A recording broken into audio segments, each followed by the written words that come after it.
Hello everyone, welcome to my channel Anurag वाटेरी।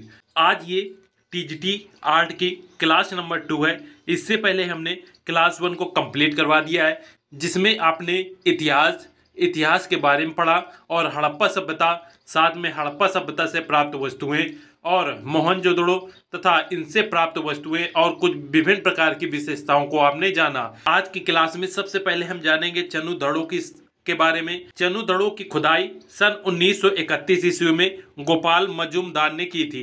इसे आपको याद रखना है कि इसकी जो खुदाई थी सर्वप्रथम गोपाल मजूमदार ने 1931 ईस्वी में किया था तथा चन्नू दड़ो जो है ये पाकिस्तान में सिंधु नदी के तट पर स्थित है। नेक्स्ट पॉइंट याद रखिएगा, ये एकमात्र शहर है जो दुर्ग रहित है, अर्थात यहाँ पे किसी भी प्रकार का दुर्ग नहीं था। नेक्स्ट है, ये एक औद्योगिक शहर है। चन्नू दड़ो के बारे में आपको ये पॉइंट याद रखना है कि इसकी खुदाई 1931 ईस्वी में गोपाल मजूमदार ने की थी। ये सिंधु नदी के तट पर पाकिस्तान में स्थित है। सिंधु सभ्यता का ये एकमात्र ऐसा शहर है जो दुर्ग रहित है। नेक्स्ट है, ये एक औद्योगिक शहर है। नेक्स्ट पॉइंट याद रखिएगा, चन्नू दड़ों से हमें कुछ वस्तुएं प्राप्त हुई हैं, जिनमें से मेकअप सामग्रियां, लिपस्टिक, शीशा, मनका, गुड़िया, सुई, अलंकृत ईंट तथा बिल्ली का पीछा करता हुआ कुत्ता प्राप्त हुआ है। इन सभी प्राप्त वस्तुओं को आपको याद रखना है। याद रखिएगा, मेकअप सामग्रियां, लिपस्टिक, शीशा, गुड़िया, सुई, मनका। मनका को वर्तमान समय में घड़ा कहा जाता है। अलंकृत ईंटें, अर्थात ईंटों पे बहुत सारी डिजाइनें बनी हुई थी जिसे हम अलंकृत ईंट कहते हैं। नेक्स्ट था बिल्ली का पीछा करता हुआ कुत्ते का यहाँ पे चिन्ह प्राप्त हुए हैं। तो ये सभी हमें चन्नू दड़ों से प्राप्त हुए हैं। नेक्स्ट इसके बाद आता है रोपड़। रोपड़ हेडिंग डालिएगा और इसके बारे में लिखिएगा, इसकी खुदाई यज्ञदत्त शर्मा ने 1953 ईस्वी में की थी। ये पंजाब के सतलज नदी के किनारे स्थित है। यहाँ मानव के साथ साथ उसके पालतू जानवरों का भी शव मिलता है। नेक्स्ट पॉइंट है, ऐसा ही शव नवपाषाण काल में जम्मू कश्मीर के बुर्ज होम में मिलता है। रोपड़ से संबंधित आपको पॉइंट याद रखना है, इसकी खुदाई यज्ञदत्त शर्मा ने 1953 ईस्वी में किया था। ये पंजाब के सतलज नदी के किनारे स्थित है। यहाँ पर मानव के साथ साथ उसके पालतू जानवरों का भी शव मिलता है। जिस प्रकार से आपने नवपाषाण काल में देखा था कि मालिक के साथ कुत्ते के दफनाने के शव प्राप्त हुए थे, उसी प्रकार से रोपड़ में भी हमें मानव के साथ साथ उसके पालतू जानवर, अब ये पालतू जानवर कोई भी हो सकता है, उसके शव यहाँ पे प्राप्त हुए थे। जैसे कि नवपाषाण काल में जम्मू कश्मीर के बुर्ज होम में मालिक के साथ कुत्ते दफनाने के शव प्राप्त हुए थे। नेक्स्ट पॉइंट याद रखिएगा, बनवाली। इसकी खुदाई रविंद्र सिंह ने की थी। ये हरियाणा में स्थित है। नेक्स्ट पॉइंट है, इसके समीप रंगोई नदी है। यहाँ जल निकासी की व्यवस्था नहीं थी, जिस कारण घरों में सोख्ता मिलता है। यहाँ की सड़कें टेढ़ी मेढ़ी थी। तो बनवाली से रिलेटेड आपको याद रखना है कि इसकी खुदाई रविंद्र सिंह ने की थी और बनवाली हरियाणा में स्थित है। इसके समीप रंगोई नदी है। बनवाली रंगोई नदी के किनारे स्थित है और यहाँ पे जल निकासी की कोई भी व्यवस्था नहीं थी, अर्थात यहाँ पे कोई भी इस प्रकार से नाली व्यवस्था या पानी की निकलने की किसी प्रकार की व्यवस्था नहीं थी। इस कारण से घरों में सोख्ता मिलता है, अर्थात घरों में ही गड्ढा खोदकर वहाँ पे पानी उसी गड्ढे में इस प्रकार से प्रवाहित किया जाता था, जिसे सोख्ता बोला जाता है। तो यहाँ पे जल निकासी की व्यवस्था नहीं थी, इसलिए यहाँ पे सोख्ता का निर्माण किया गया था। और बनवाली में याद रखिएगा, यहाँ की जो सड़कें थी वो टेढ़ी मेढ़ी सड़कें बनी हुई थी। नेक्स्ट पॉइंट है कालीबंगा। कालीबंगा हेडिंग डालिएगा और इसके बारे में लिखिएगा, कालीबंगा का अर्थ होता है काली मिट्टी की चूड़ी। यहाँ से हमें अलंकृत ईंट, चूड़ी, जुता हुआ खेत, हल एवं हवन कुंड मिले हैं। ये राजस्थान में सरस्वती नदी के किनारे हनुमानगढ़ जिले में स्थित है। तो इससे पॉइंट याद रखिएगा कि कालीबंगा का अर्थ होता है काली मिट्टी की चूड़ियाँ, और कालीबंगा से हमें अलंकृत ईंट, चूड़ी, जुता हुआ खेत, हल, हवन कुंड ये मिले हैं। तथा कालीबंगा राजस्थान में स्थित है और ये सरस्वती नदी किनारे स्थित है। सरस्वती नदी को घग्गर नदी के नाम से भी जाना जाता है और ये हनुमानगढ़ जिले में स्थित है। तो कालीबंगा को आपको याद रखना है, कालीबंगा राजस्थान के हनुमानगढ़ जिले में स्थित है और ये सरस्वती नदी किनारे स्थित है। तथा कालीबंगा का अर्थ काली मिट्टी की चूड़ियाँ होती है और यहाँ से अलंकृत ईंट, चूड़ी, जुता हुआ खेत और हवन कुंड मिलते हैं तथा कालीबंगा की खोज अलमानंद घोष द्वारा की गई थी तथा इसकी खुदाई बीके थापड़ और बीबी लाल द्वारा की गई थी। 2 पॉइंट इससे याद रखिएगा कि कालीबंगा की जो खुदाई थी, यदि खुदाई पूछा जाए तो बीके थापड़ और बीबी लाल द्वारा की गई थी, किंतु कालीबंगा की जो खोज थी वो अलमानंद घोष द्वारा की गई थी। नेक्स्ट हेडिंग डालिएगा यहाँ पे धौलावीरा। धौलावीरा के बारे में आपको पॉइंट याद रखना है कि ये गुजरात में स्थित है। ये सिंधु सभ्यता का सबसे बड़ा स्थल है। इसकी खुदाई रविंद्र सिंह बिष्ट ने की थी। धौलावीरा गुजरात में स्थित है और इसकी खुदाई रविंद्र सिंह बिष्ट द्वारा की गई थी। नेक्स्ट हेडिंग डालिएगा सुरकोट्टा। इसके बारे में याद रखिएगा, ये गुजरात में स्थित है। यहाँ से कलश, समाधान तथा घोड़ों की हड्डी मिली है। इसकी खुदाई जगपत जोशी ने करवाया था। सुरकोटता के बारे में आपको पॉइंट याद रखना है, ये गुजरात में स्थित है। यहाँ से कलश, समाधान तथा घोड़ों की हड्डी मिली है और इसकी खुदाई जगपत जोशी ने की थी। नेक्स्ट पॉइंट है लोथल। लोथल बहुत ही इंपॉर्टेंट है। इसकी खुदाई SR राव ने की थी तथा लोथल भोगवा नदी के किनारे अहमदाबाद गुजरात में स्थित है। ये सिंधु सभ्यता का बंदरगाह स्थल है। याद रखिएगा, लोथल की खुदाई SR राव ने की थी तथा लोथल भोगवा नदी के किनारे अहमदाबाद गुजरात में स्थित है। सिंधु सभ्यता का बंदरगाह स्थल है। लोथल एक बंदरगाह स्थल है। यहाँ से गोदीवाड़ा का साक्ष्य हमें मिला है। नेक्स्ट पॉइंट याद रखिएगा, लोथल के घर के दरवाजे सड़कों की ओर खुलते थे। जैसे आपने अपने घर के दरवाजे देखे होंगे तो आपके जो दरवाजे हैं वो आपके अंदर की ओर खुलते थे, किंतु लोथल में जो घर के दरवाजे थे वो बाहर की ओर खुलते थे, अर्थात सड़कों की तरफ खुलते थे। नेक्स्ट पॉइंट याद रखिएगा, यहाँ पे फारस की मोहर मिली है जो विदेशी व्यापार का संकेत है। नेक्स्ट है, यहाँ से युगल समाधान मिला है जो सती प्रथा का प्रतीक है। बहुत ही इंपॉर्टेंट है कि युगल समाधान कहाँ से मिला है। युगल समाधान का अर्थ है कि 2 यहाँ पे 100 एक साथ मिले हैं, एक यहाँ पे मेल का और एक फीमेल का। युगल समाधान लोथल से हमें प्राप्त हुआ है। ऐसा माना जाता है कि युगल समाधान जो था वो सती प्रथा का यहाँ पे प्रतीक था। नेक्स्ट पॉइंट याद रखिएगा, लोथल गुजरात में स्थित है। नेक्स्ट पॉइंट याद रखिएगा, सिंधु सभ्यता का सबसे बड़ा स्थल धौलावीरा है। सिंधु सभ्यता का सबसे बड़ा स्थल धौलावीरा है। धौलावीरा गुजरात प्लस पाकिस्तान में स्थित है। नेक्स्ट है, भारत में सबसे बड़ा स्थल राखीगढ़ी है और राखीगढ़ी हरियाणा में स्थित है। नेक्स्ट पॉइंट है, सिंधु सभ्यता का सबसे बड़ा शहर मोहनजोदड़ो है। ये सभी पॉइंट आपको याद रखना है। यदि पूछा जाता है कि सिंधु सभ्यता का सबसे बड़ा स्थल क्या था तो आप लगाएंगे धौलावीरा।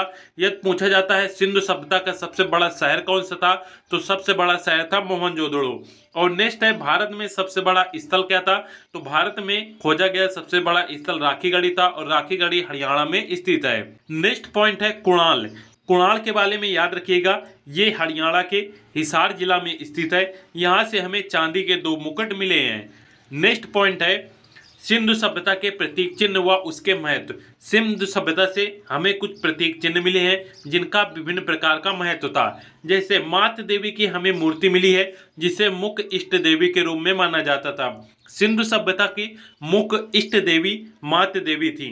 नेक्स्ट हमें यहाँ से पशुपति शिव की मूर्ति मिली है जो यहाँ पे योगीश्वर को दर्शाता था। तो याद रखिएगा, पशुपति शिव योगीश्वर को महत्व रखता था। नेक्स्ट है कुबड़ वाला बैल।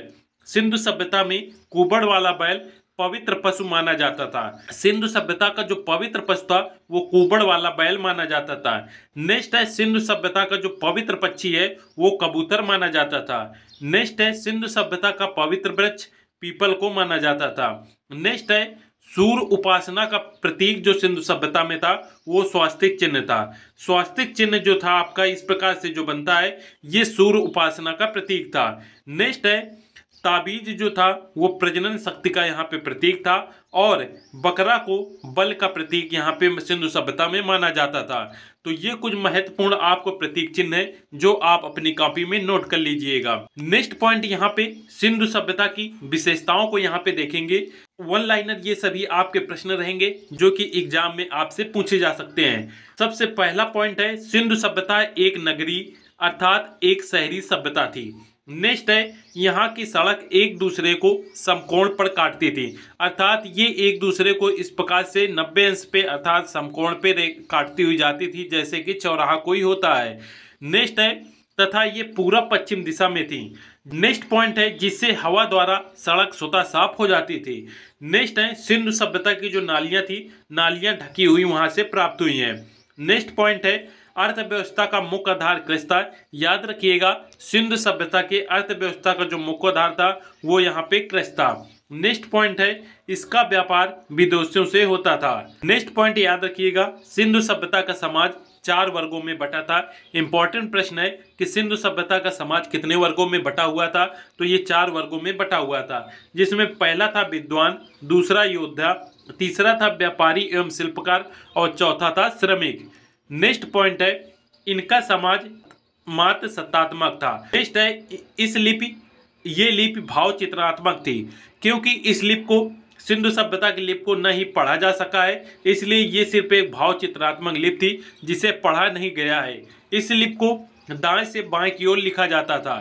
जिस प्रकार से आप हिंदी लिखते हैं, तो आप हिंदी जब लिखते हैं तो ये मान लीजिए आपका कोई इस प्रकार से पेज रहता है, तो आप यहाँ से इस प्रकार से स्टार्ट करते हैं, अर्थात आप बाएं से दाएं की ओर जाते हैं। किंतु जो यहाँ पे सिंधु सभ्यता की लिपि थी वो दाएं से बाएं की ओर थी। जैसे कि उर्दू लिखा जाता है, उर्दू आपने देखा होगा कि उर्दू इस तरफ से दाएं से बाएं की ओर इस प्रकार से लिखा जाता है। उसी प्रकार से सिंधु सभ्यता की लिपि को दाएं से बाएं की ओर लिखा जाता था। और यहाँ की जो लिपि थी वो भाव चित्रात्मक थी, क्योंकि इस लिपि को पढ़ा नहीं गया है। नेक्स्ट पॉइंट है, इनके मोहरों पर सर्वाधिक एक सींग वाले जानवरों का चित्र मिलता है। नेक्स्ट पॉइंट है, इनके मोहरों पर गाय तथा सिंह का चित्र नहीं मिलता है। याद रखिएगा, सिंधु सभ्यता की जो मोहरें थी, मोहरें वर्तमान समय में इन्हें आप रुपया मान सकते हैं। रुपया जो थी वो पहले मोहरों के नाम से जानी जाती थी, और इन मोहरों में एक सींग वाले जानवर का चित्र मिलता है, और यहाँ पे गाय और सिंह का चित्र इसमें नहीं मिलता है। नेक्स्ट पॉइंट है, हड़प्पा सभ्यता के मोहरों में सेल खड़ी का मुख्य रूप से प्रयोग किया गया है। याद रखिएगा, जो हड़प्पा सभ्यता की मोहरें थी वो सेल खड़ी की बनी हुई थी। नेक्स्ट पॉइंट है, सिंधु घाटी सभ्यता के लोग लोहे से परिचित नहीं थे। यहाँ के लोग लोहे से परिचित नहीं थे, अर्थात ये लोहा का इस्तेमाल करना नहीं जानते थे। यहाँ पे माप तौल के लिए न्यूनतम बाट 16 किलोग्राम का होता था। नेक्स्ट पॉइंट है, सिंधु सभ्यता के लोग युद्ध तथा तलवार से परिचित नहीं थे। जब यहाँ के लोग लोहे से ही परिचित नहीं थे तो युद्ध और तलवार से भी परिचित नहीं थे। नेक्स्ट पॉइंट है, सिंधु सभ्यता में मिट्टी के बर्तनों में लाल रंग का उपयोग हुआ है। बहुत ही इंपॉर्टेंट प्रश्न है कि सिंधु सभ्यता में जो मिट्टी के बर्तन थे उसमें कौन से रंग का प्रयोग हुआ है, तो इसमें लाल रंग का प्रयोग हुआ है। नेक्स्ट पॉइंट है, सिंधुवासी विश्व में कपास के प्रथम उत्पादक थे। नेक्स्ट है, सिंधु सभ्यता के विनाश का सबसे बड़ा कारण बाढ़ को माना जाता था। जो सिंधु सभ्यता समाप्त हुई इसका प्रमुख कारण था, बहुत ही बार यहाँ पे बाढ़ आई थी, जिसके कारण धीरे धीरे सिंधु सभ्यता यहाँ पे समाप्त हो गई। नेक्स्ट पॉइंट है, सिंधु घाटी सभ्यता के लोग कृषि भी करते थे, पशुपालन भी करते थे, परंतु उनका मुख्य व्यवसाय व्यापार ही था। ये सभी पॉइंट आपको याद रखना है कि सिंधु सभ्यता के लोग लोहे से परिचित नहीं थे। यहाँ पे माप तौल के लिए न्यूनतम 16 किलोग्राम का बाट चलता था, और यहाँ के लोग युद्ध और तलवार से भी परिचित नहीं थे। सिंधु सभ्यता में जो हमें मिट्टी के बर्तन मिले हैं उनमें मुख्यतः लाल रंग का उपयोग हुआ है, और यहाँ के वासी कपास के प्रथम उत्पादक थे, अर्थात सिंधु सभ्यता में कपास को महत्व दिया जाता था। नेक्स्ट पॉइंट है, सिंधु सभ्यता के जो विनाश का प्रमुख कारण था वो था बाढ़ माना गया है, अर्थात यहाँ पे बहुत ही ज़्यादा बाढ़ आती थी, इसलिए सिंधु सभ्यता धीरे धीरे समाप्त हो गई। नेक्स्ट पॉइंट है, सिंधु सभ्यता के लोग कृषि भी करते थे और पशुपालन भी करते थे, लेकिन सबसे ज़्यादा महत्व यहाँ पे व्यापार को दिया गया है। नेक्स्ट पॉइंट याद रखिएगा, सिंधु सभ्यता के पतन के प्रमुख कारण थे, जिसमें से प्रमुख विद्वानों द्वारा अलग अलग ये पतन के कारण माने गए हैं। जैसे गार्टन चाइल्ड एवं व्हीलर एक विद्वान थे, इन्होंने सिंधु सभ्यता के पतन का प्रमुख कारण बाह एवं आर्यों का आक्रमण माना है। इनका मानना था कि आर्यों द्वारा यहाँ पे सिंधु सभ्यता में आक्रमण किया गया, जिसके कारण सिंधु सभ्यता समाप्त हो गई। नेक्स्ट विद्वान थे जॉन मार्शल अर्नेस्ट एवं SR राव। इन्होंने सिंधु सभ्यता की पतन का प्रमुख कारण बाढ़ माना है कि यहाँ पे बाढ़ आई थी और सिंधु सभ्यता समाप्त हो गई थी। नेक्स्ट विद्वान थे ऑरेल स्टेनिंग और अमलानंद घोष। इन्होंने जलवायु परिवर्तन को सिंधु सभ्यता के पतन का कारण माना है। नेक्स्ट थे M R Sahni. M R Sahni ने भूतात्विक परिवर्तन और जल प्लावन को पतन का कारण माना। नेक्स्ट थे जॉन मार्शल। इन्होंने प्रशासनिक शिथिलता के कारण सिंधु सभ्यता के पतन के कारण माना है। नेक्स्ट विद्वान थे के यू आर कनेडी।